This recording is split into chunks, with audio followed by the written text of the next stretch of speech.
Last September, at noon, gunfire on a downtown street. In all, 15 shots fired by a policeman into a car that was already stopped and boxed in. The shots seem to startle at least one fellow officer who appears to jump for cover. The officer who fired the shots has been under investigation ever since.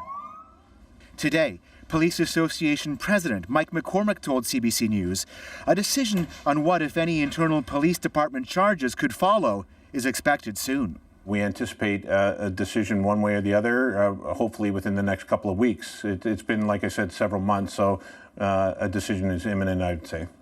CBC News has also learned the shots were fired by Constable Tash Biati.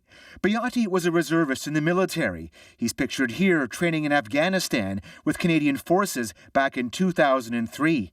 He joined Toronto Police sometime after 2009. Privately, some of his fellow officers tell CBC News they have concerns about Biati's actions. They wonder if he may have relied on his military experience instead of police training. Police are trained not to fire at cars because of the danger of ricocheting bullets, which could injure fellow officers or bystanders. As well, shots fired from a service pistol would not have been strong enough to pierce the car's engine. McCormick says, though, there are occasions when police can shoot at a car. That would be to address the threat of imminent grievous bodily harm or death, not to disable the vehicle. I think it's important to remember this is a probe that is not criminal in nature. In fact, if any charges will be laid, again, they'll be under the Police Services Act. Dwight? And what happens then if internal police charges are laid, John?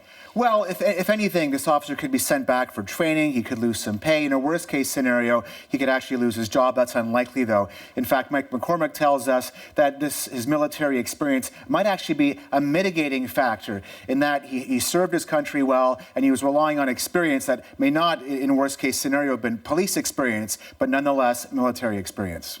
All right, we'll see what happens next. Thanks for this, John.